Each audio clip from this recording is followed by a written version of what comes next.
Hello everyone, and welcome back to our channel, where we bring you the sharpest takes on South African politics, governance, and the stories shaping the nation.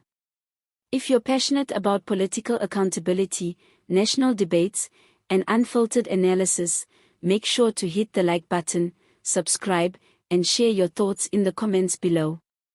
Now, let's get into today's story, and trust me, it's a fiery one.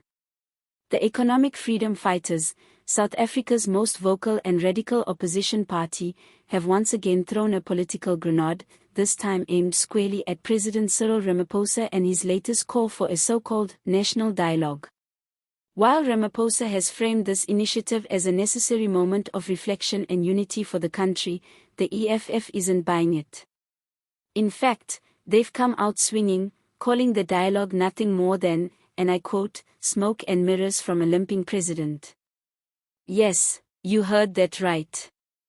According to the EFF, Ramaphosa's dialogue is not a solution but a stage-managed distraction, a thinly veiled PR stunt meant to divert attention away from the real and pressing issues facing ordinary South Africans every single day.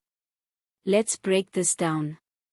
Ramaphosa's idea of a national dialogue is positioned as a platform to bring South Africans together, to listen, to collaborate, and to find common ground on the challenges we face, from crime, to load shedding, to economic inequality. Sounds noble, right? On paper, it reads like the kind of leadership we want, consultative, empathetic, and participatory. But the EFF sees it differently. And they're not alone. The EFF says the timing of this initiative is not coincidental. It comes just as the ANC faces mounting pressure from across society, a collapsing power grid, sky-high unemployment, rising food and petrol prices, rampant crime, and endless reports of corruption, both past and present. In their view, this so-called dialogue is nothing but a photo op. A way for the president to appear statesmanlike while real change remains elusive.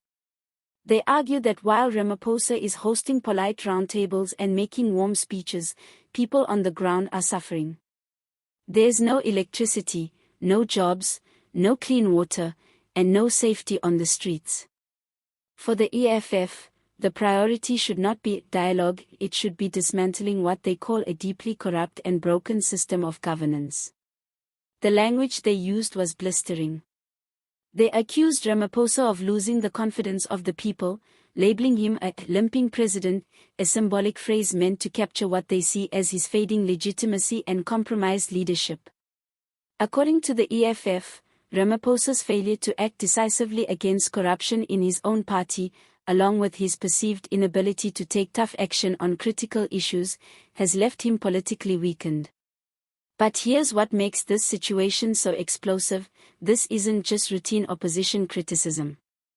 This is part of a broader narrative building in South Africa, that the ruling party has run out of ideas, and that the president is more interested in managing public relations than in solving deep-rooted problems. It's important to remember the political backdrop here.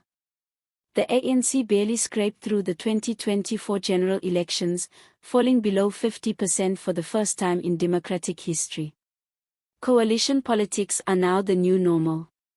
Ramaphosa is leading a government that is not only fractured internally but also struggling to convince citizens it can still deliver. The national mood is one of disillusionment. People are tired of promises. They want results. And that's precisely the EFF's point. According to them, we don't need more conversations, we need action. Not more commissions or advisory panels, but real systemic transformation. They argue that a meaningful future for South Africa cannot be built on staged dialogues that don't translate into policy shifts or measurable change. They also take issue with what they call Ramaphosa's obsession with aesthetics over substance. Whether it's investor conferences, high-level summits, or now, national dialogues, they believe the president is more interested in optics than outcomes.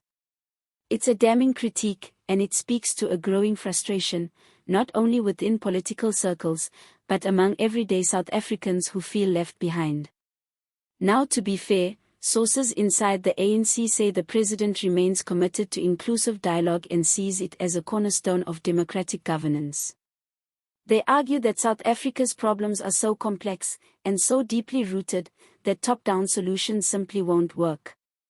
They believe bringing people to the table is part of the healing and rebuilding process. But the EFF, and others, are asking, what's the point of a seat at the table if the meal never comes? This sentiment is beginning to echo across civil society. Unions, student organizations, and grassroots activists are starting to question whether these national dialogues are meaningful platforms or just empty rituals, distractions from the fact that real change is being delayed, deferred, or deliberately avoided. Let's also be clear, this is not just about the EFF's opposition politics. It's about the credibility of leadership in South Africa. It's about how much longer people are willing to be patient.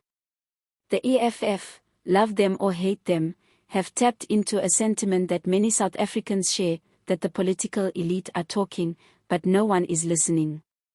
That the people are struggling, but the leadership is smiling for cameras. So what does this mean going forward? It means that South Africa is entering a critical political phase. With the 2026 local government elections around the corner, parties like the EFF and MK are positioning themselves not just as alternatives, but as forces of disruption. They want to dismantle, not just reform. They are betting that the public is no longer interested in polite solutions, but in radical transformation. Meanwhile, the ANC and President Ramaphosa will have to prove that their dialogue initiative is more than just theatre. If not, they risk further alienating the electorate and opening the door wider for the opposition to gain ground. So the question for viewers is this: do you believe in the power of national dialogue to bring real change? Or do you, like the EFF, believe that it's just another distraction from a government running out of ideas? Let us know what you think in the comments below. Don't forget to like, subscribe, and share this video if you found it informative. We're here to keep you updated with the latest developments in South Africa's political landscape. Until next time, stay informed, stay engaged, and remember, democracy is not a spectator sport. See you next time.